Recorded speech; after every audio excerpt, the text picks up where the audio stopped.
This is cool. I like this. Oh yeah, this is really nice. Believe me. I know we ain't got to worry about the corona.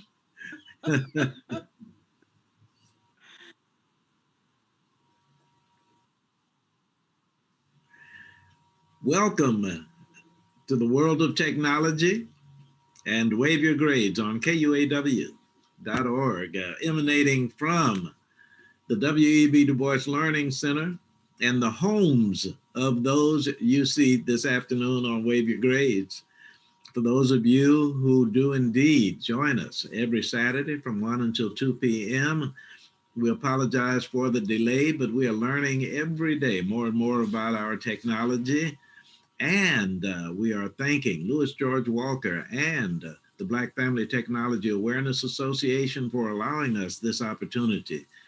Very special program today, and it is always special when we greet Rebecca Bradley and woman of many titles, many duties and responsibilities. And Rebecca, thank you for your patience and welcome to Wave Your Grades. And thank you for having me. You are more than welcome. The general discussion, of course, and I used to say the elephant in the room or the garage in the, the gorilla in the garage, the rhinoceros in the nursery is the pandemic. And you look well, you sound good. How are things with you and yours? Everything is fine. Everything we're protecting ourselves. We're wearing our masks, socially distancing. My husband and I, my daughter is doing fine, and we are blessed. Well, I'll tell you. Oh, by the way, I'm sorry, Brother Walker. How about you? Praise God. Now, Wanda and I are one-time vaccinators. We got number 2 coming up. We didn't do Johnson and Johnson, so we have number 2 coming up. How about you guys? Got number 2. Oh, okay, Rebecca, you've had your 2? Yes, I have. Both you and your husband? Both me and my husband. As a matter of fact, everyone has it, with the exception of my daughter.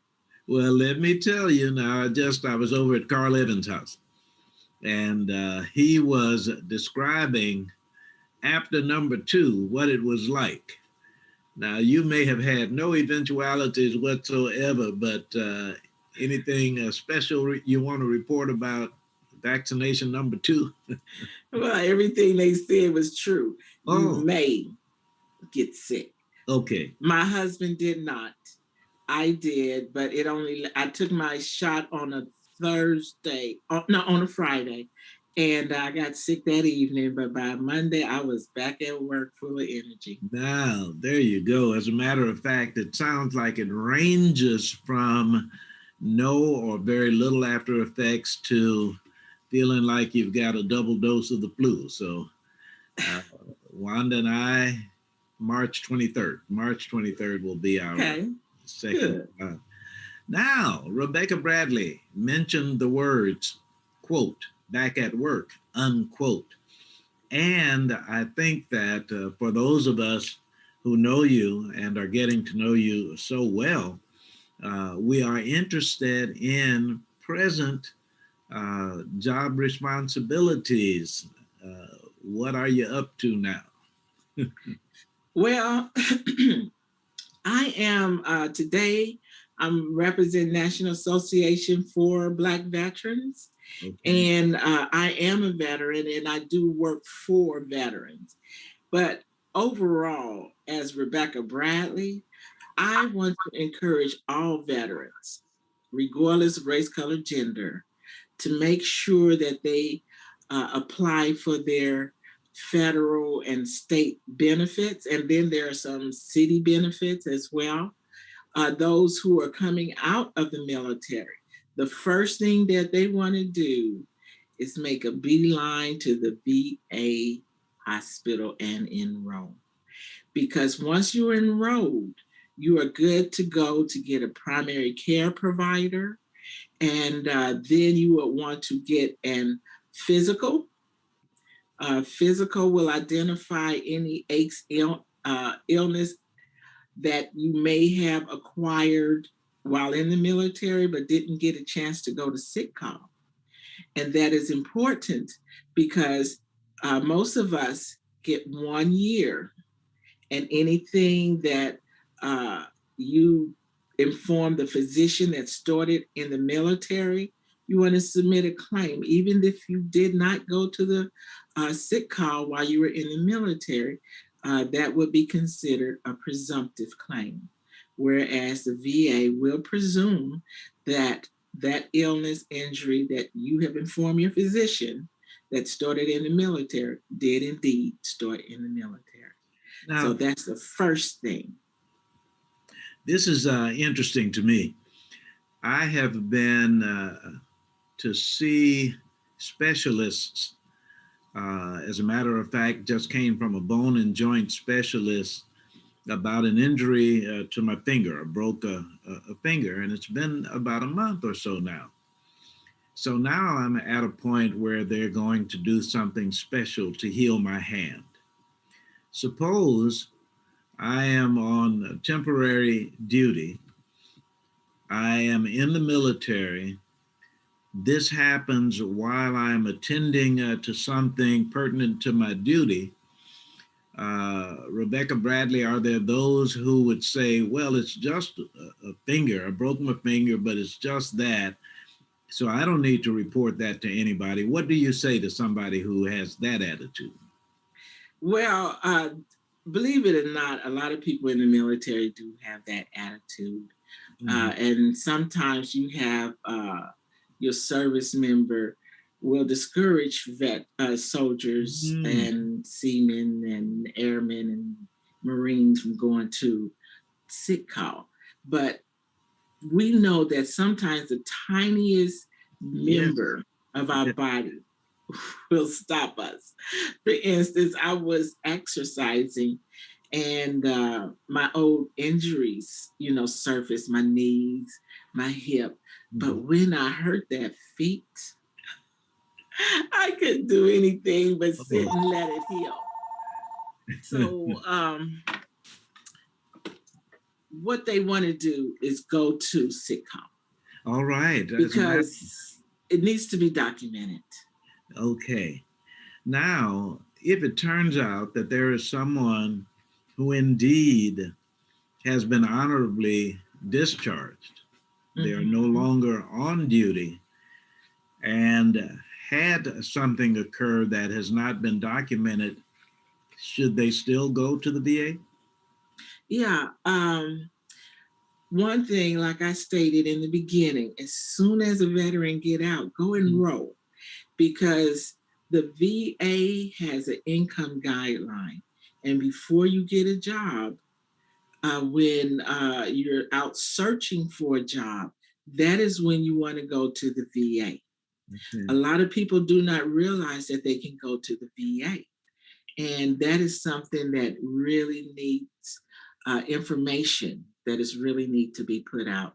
Yes, as soon as you get out, go to the VA. Now, as far as not having gone to the doctor when you were in the military, you will report it within that first year. But if you didn't report it in that first year, you will need what we call a Nexus Statement. And you will inform your physician what it was that you were required to do as far as your MOS, military occupational specialty. Say, for instance, you worked in artillery, you had ringing of the ears while you were in the military. Everyone may have had the same issue, but they're not going to let you off just to go to the doctor. Well, they may, but for the most part, they may call you a malingerer or what have you. And so you never went, but your ears are still ringing. You'll go to an audiologist. You'll let the audiologist know what your responsibilities were. You were one that, whether it was putting the ammunition into the weapon or pulling the cord, but you were exposed to extremely loud noise. And you would want to take your DD 214 to show it to your audiologist. You will want to let them know that your ear's been ringing since the military, that you went out to the field 2 weeks out of a month. And when you were in the field, you don't work a regular 8 hour day. You may work 12, 16 hours a day, generators going and other weapons going. And so your physician will make a statement that you were exposed to hazardous loud noise, and that is probably the likely cause. 50% more likely, possibly related or related. Somehow your audiologists you would want them to make that statement, because that is one way that you can prove injuries to the ear or any other injuries. And the VA will take a look at that. To include, you can write you a lay statement telling the VA what you did. So those are two things in your favor, whereas you can provide some type of proof. And again, that would come under presumptive. They will presume that you do have ringing of the ears attributed to hazardous loud noise, working in the field. Sometimes you may have people who work in kitchens. Wow. Because they have the loud clanging of the pots and the pans. And I do believe, probably work more hours than most of us, because they're preparing meals for breakfast, lunch, and dinner 7 days a week. Yes. Well, so now, that is how you would get that done. Let me ask you this question. Do you get, or would you accept a call from a family member? Sister Bradley, my father is not going to report this, but I can tell he's having problems. Or, Sister Bradley, my wife has been honorably discharged, and I know that she's suffering from this. Would you receive and accept a call from a family member for guidance? Okay, oftentimes family members bring the veteran to us.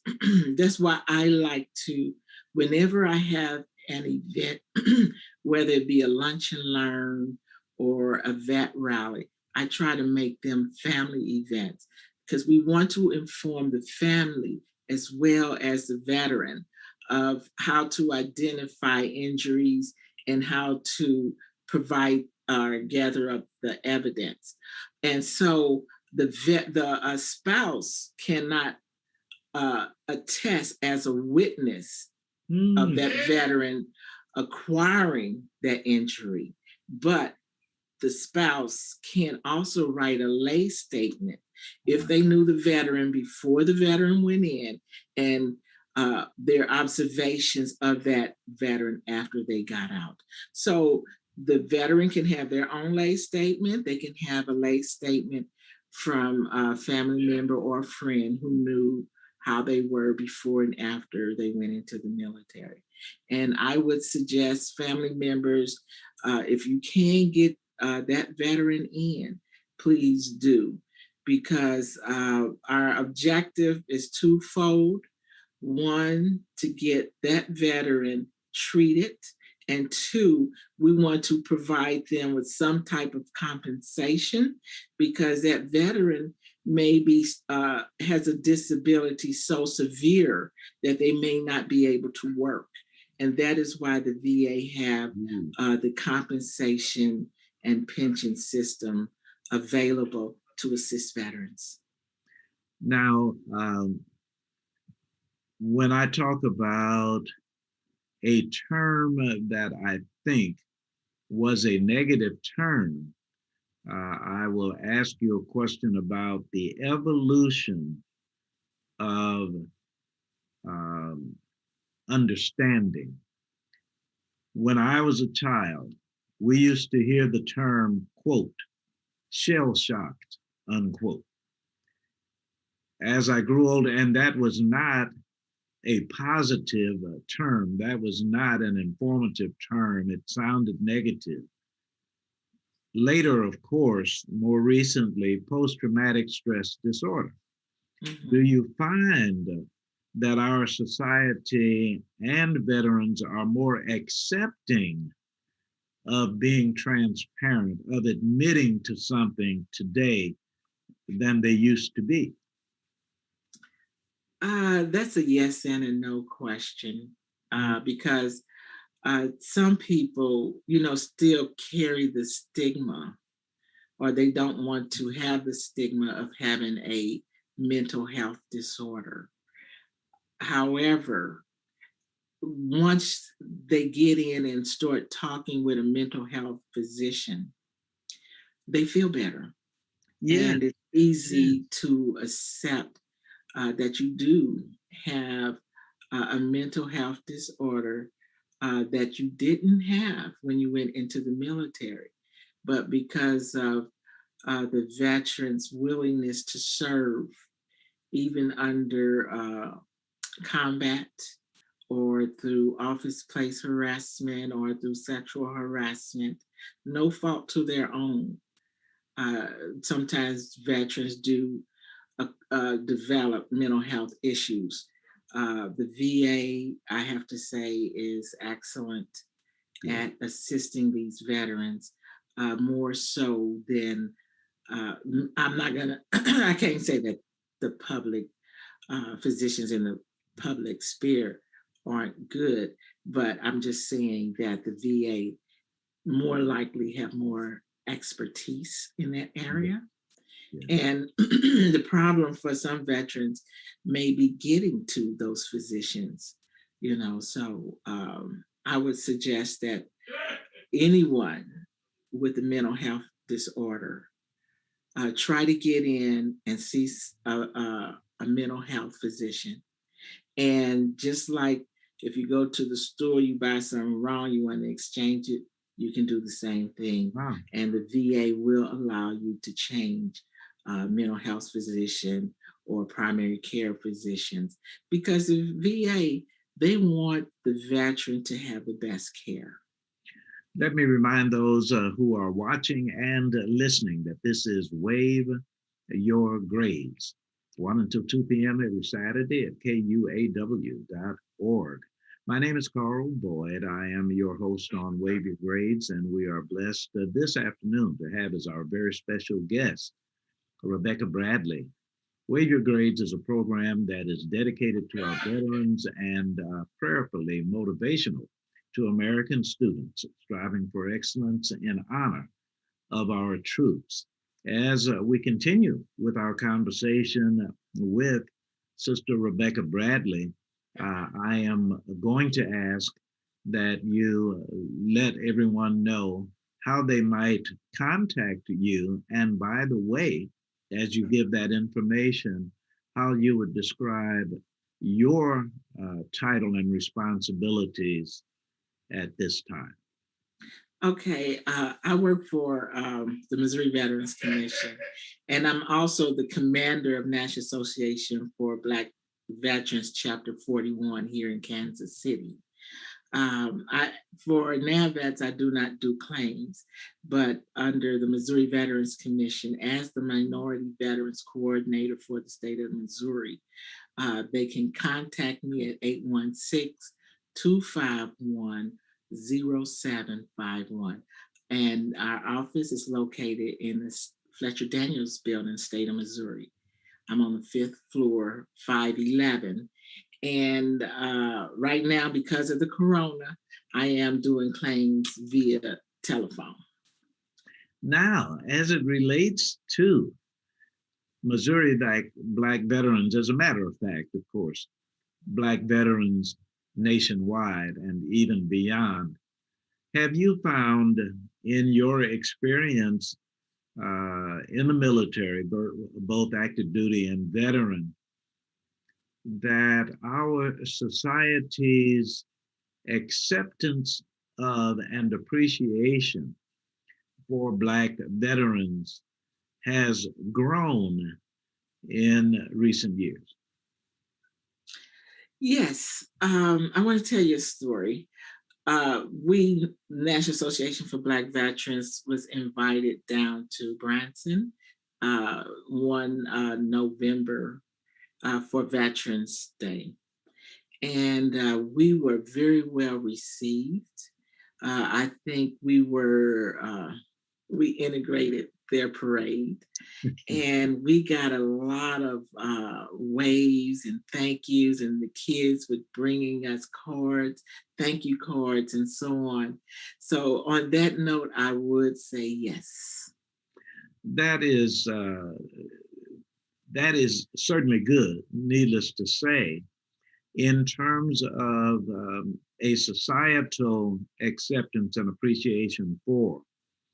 As it relates to memberships, I'm going to say this again, and I think that you have probably heard me say this in a discussion with Gerald Caldwell or Ron Miller, talking about VFW. And we were talking about VFW, and at the Grandview Post 8100, Gerald was saying that many people assume that VFW is a group of white males smoking cigars and playing bingo on weekends. And I am wondering now, as it relates to Black veterans, how we are doing as a society as it relates to engaging young men and women who have had the military experience, helping those who come behind them, for instance, to enjoy their benefits, to speak to young people as you have done, motivational assemblies talking about the military experience, both from the standpoint of recruitment, but also just appreciating the experience. Do you find that it's still an old male cigar smoking fraternity, or are young people and females enjoying the benefits and the camaraderie to a greater degree nowadays?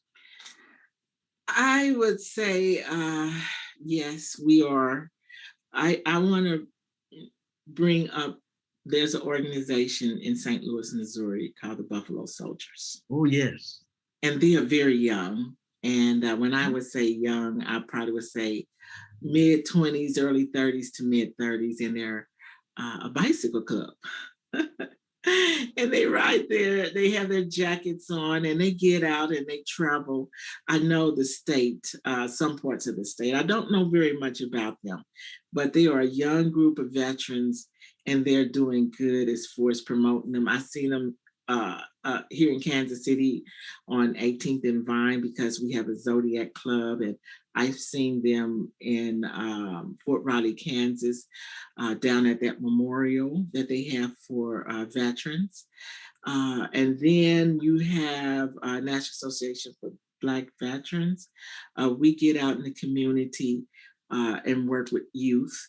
Tuskegee Airmen, I do believe that they're working with youth. Well, prior to the pandemic, they were trying to get a program to get youth interested in flying. Yes, so Black veterans are getting out and trying to encourage youth to go into the military. I think it's an excellent thing, particularly for African American young women. And I do believe statistics show that African American women are joining the military at higher percentage rates than anyone else.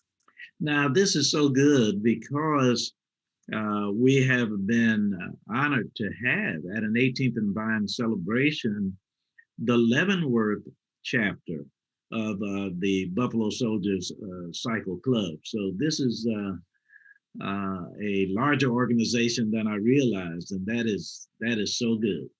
Mm-hmm.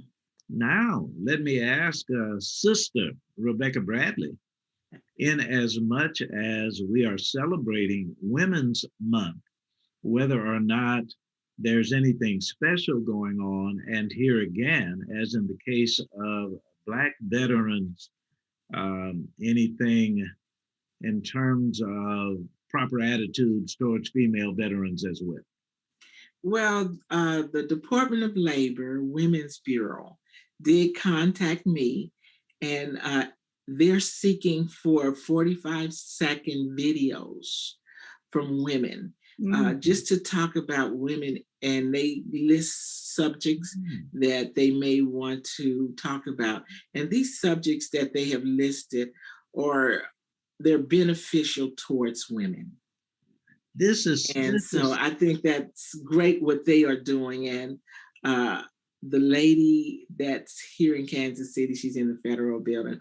Her name is Olivia Shucks. And someone can give me a call and I can send that information. 816-251-0751. And I can get them her contact information to do a 45-second video. Wow. Because women's voices need to be heard. Yes. If we keep silent, then who benefits? Uh-oh. But we do want to make our voices known and celebrate women. That is so good in so very many ways. And especially as it relates to our young people, learning from those like yourself who can help them to appreciate military service. Obviously, oh, by the way, as the time passes, don't let me get out of here without giving you the opportunity to say what's on your mind, because I'm asking these questions, but there might be something in particular that you want our viewer listeners to know. And let me just open that up for right now. Is there something on your mind that's important that we shouldn't get away with out here? Well, yeah, there is. Okay. We're talking about women veterans, and a lot of times women veterans do suffer mental health issues due to MST, military sexual trauma. And I want to encourage those women to get out and tell what occurred while in the military. Try to identify your victim. Try to get lay statements. Tell someone, write it down. And that's the same thing for what I have dubbed as military mental health trauma. Identify the perpetrators, because when you get ready to submit a claim, you're going to want to have evidence. The VA has an evidence-based system, and we talked about presumptive evidence, but the lay statements of other people helps. And I'm hoping that the VA will track these serial rapists and these perpetrators, develop a database, because oftentimes women don't tell that they were harassed, or if they do, then the perpetrator will move on from post to post or station to station, military installation to military installation. Those perpetrators and serial rapists need to be tracked so they can face prosecution. And that's what I want to say in behalf of women veterans, because the military is a wonderful institution, and women are being celebrated. I like to sing that song, anything you can do, we can do better. But, you know, there are tools and technologies that allow us to do what men can do, whereas we lack the strength to do it. And sometimes we as women, we encounter people that don't feel that we should be in the military. But God has placed us where we are at that time. And we shouldn't turn around, shouldn't turn back, be intimidated, but we should identify anyone who has bad behavior towards women. Now, before we get away from MST, please inform those who are with us that there is not, I suspect, but you can tell me, a statute of limitations as far as when it occurred that it is not too late? Now that I do not know. However, that is why I'm hoping that the VA, if they haven't already done so, or if they're not doing it, identifying these serial rapists and people who are subject people to mental health trauma.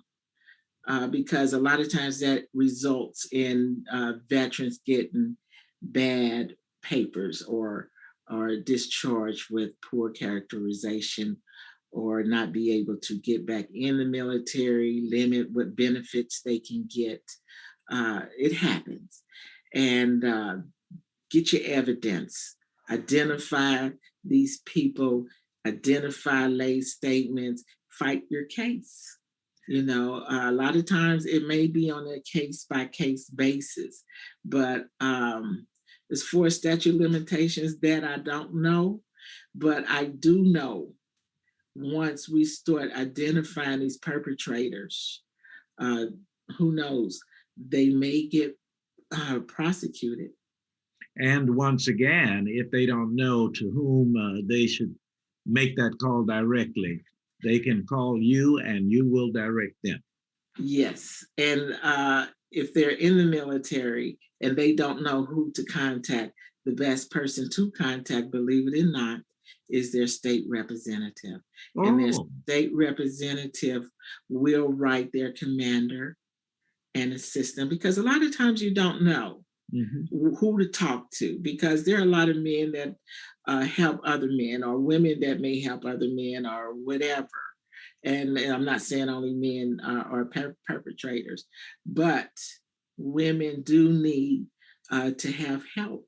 And I know when I went in the military very young, and I'm grateful for the training that I received, they had training on assertiveness, teaching us how to be assertive in a man's world. And I hope they're still doing that. And I'm grateful for the training that I received. I would suspect that perhaps they're doing it even more so. And by the way, you mentioned when you entered the military, did you go in as an officer? Yes, I did. I graduated from college here in Missouri, State College. It was CMSU, Central Missouri State, but they have a new name now, University of Central Missouri. And I would like to encourage more African American women to go into ROTC because we're here in the middle of the country. And when I joined, I learned that a lot of the HBCU they graduate a lot of African American officers. Wow, that is outstanding. Now, by the way, in as much as I was asking about this being Women's Month, and one of the things that you see as not just important, but critically important is reporting where MST is concerned. If you don't mind, I would like for you to help us to understand that it does not occur in just one form, but there are many things that would affect the psyche that is not just a stereotypical type incident, but being able to identify and report different kinds of occurrences. First off, I want to say that more men suffer MST than women Wow. Wow. because there are more men. Oh, I see. Okay. Percentage wise, more women suffer MST. And you really have to be careful of your surroundings, you know, particularly your drinks when you go out and having a drink or who you get in a car with and things like that, being in a place, not allowing someone to put you in a place where you're isolated, you know, be vigilant. and it goes across board, from the lowest rank all the way to the non-commissioned officer to the commissioned officer. It happens. And a lot of times, uh, some people have that same attitude where you caused it, or you put yourself in a position to cause it, or you dressed that way, or you made me angry. You know, there's never an excuse to abuse anyone. Exactly. And now we have been blessed to have you on Wave Your Grades, and most often on first Saturdays on a regular basis. We like to think that we have a reasonable youth audience from high school up, hopefully college as well, along with our veterans. What are the kinds of forums you will accept to address young people in particular? I know there might be a school assembly program, and I know that there might be rap sessions.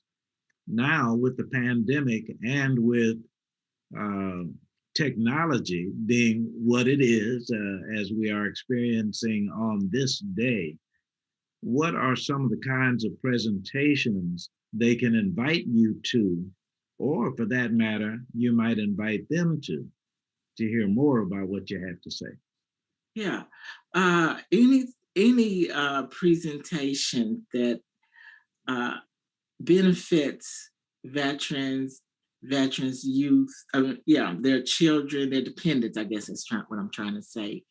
I am open to address school assemblies, particularly if it have to do with um, going into the military. And I would do that as National Association for Black Veterans, because the Missouri Veterans Commission, their mission is to help veterans. You know, yeah, you just made me think about something. As a matter of fact, it is Missouri Black Veterans, but that doesn't mean that you are only speaking to Black young people. No, So, it might be in behalf of Black veterans, but it is not directed exclusively towards. No, the National Association for Black Veterans work with all veterans. There you go. Regardless of color. It's just that the reason and the purpose for the organization, it came around at the height of the civil rights era, and they had to form an organization, one that would attract Black veterans who were not being given information, basically, on how to submit claims. And so they came about right during Vietnam to help veterans. But we work with all veterans. Even my job as a minority veterans coordinator for the state, I work not only with minority veterans, I work with women veterans. And then another coin term in this is the underserved. Exactly. Because a lot of people are not getting information, and they're not minorities. So my umbrella is wide, because it's all about, to me, helping God's people. I am absolutely amazed at the range of responsibilities you have taken on. Obviously, you're not being old enough at the time to experience what the Vietnam veterans were going through. But even as you, female, Black, had your experience in the service, I think about they had to come home after engaging what was not a popular war and then face the issues of civil rights. They had people who were criticizing them for what they did overseas. and then not accepting them for who they were coming home. That is exacerbated then later on, even in your life, being females in the service who would have the nerve to be officers and have to deal with that and then come back. Is there a time when you have to face so many different things that are going on in the lives of veterans, when you become, oh, I guess a little frustrated is a term I might use, but discouraged? And how do you summon the attitude that you always bring that is so positive and helpful? I want to add one group in there. Yes. Maybe two, but they both served during the Jim Crow era. So you have the World War II veterans, you have the Korean veterans who served during the World War II, Jim Crow era. Yeah. And then you have the Vietnam veterans who served during the height of the Civil Rights era. Right. And so this is also near and dear to my heart because they were subjected to a lot of injustices. Yeah. And it is a historical fact. However, it is hard for those veterans to get claims based on what I again call military mental health trauma. And I'm hoping that the VA will allow these veterans to submit claims based on historical facts and personal lay statements based on what they experienced, because it does affect the mental psyche, to be called a dog, or to be subject to be hung. And a lot of that did occur, and we read about it, and a lot of these veterans are still living. So that is probably one of my most concerning issues that I would like to see resolved. When we were in Vietnam, we were performing for the troops, and there was a prison nearby. And we wanted to go and do something for the inmates while we were there. And we were not allowed, but it wasn't until later that we found out that apparently it was because there was a disproportionate number of minority inmates that those of us, and the term at the time was from the world, should not see. And I gained so much appreciation. We were there for 2.5 weeks singing songs. Here is somebody on TDY for 13 months going in and out of the bush, not knowing what they were going to encounter from day to day, hour to hour. And my respect for not just those Vietnam veterans. My brother was a Marine in Korea, 1952 to 55. And to you, let me just say, as a civilian, we cannot thank you enough for what you do and those whom you serve who have served us. We are at 1:57 p.m. near the end of the program. Please, closing remarks from Rebecca Bradley. Again, I want to thank you for allowing me to participate in your program. Thank you. I want to encourage all veterans to get over to the VA, particularly if you are just getting out of the military. They will accept you. Take your DD-214. Get that physical, submit that claim. Don't be afraid to change doctors if you have to. Then for my older veterans, if you need medical equipment, durable equipment, i.e. Wheelchair, motorized wheelchair, ramp to your house, you need your home restructured so you can get into the shower, that's available. And don't let anyone say that you're not eligible because you served the military and you earned it. And get with a social worker. They have social workers at the VA. If you cannot sustain your daily living as a veteran because of a disability or age, get with your social worker and see if we can get someone in to assist you. The VA is there to help veterans. And Congress, believe it or not, created the VA system to be pro veterans. Sometimes we might have to fight for what's ours, but that was not the intent. But get with a VSO who will fight for you and not just push papers. Thank you so very much, Rebecca Bradley. I think it is 816-251-0751. That is correct. All right. Thank you so very, very much. And we hope that we will see you again soon. God bless you. God bless you and thanks. Appreciate it. You are more than welcome, Brother Louis George Walker.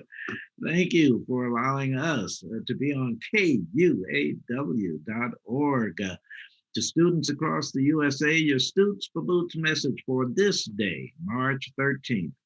They protect you with their might. You honor them with your minds. My name is Carl Boyd for Wave Your Grades. Gracious God and wonderful Wanda. I'm actually at home. All right, you're listening to KUAW Radio, Kansas City's global community radio station. Thank you. We don't only bring you videos on Facebook and YouTube, but listen to our audio only, where you'll get shows like Cheryl Underwood and Blues Time in the City. You can pick us up at www.kuaw.org or go to the TuneIn app and search KUAW. Listen to us. We're on 24 hours a day. That's KUAW Radio, Kansas City's global community radio.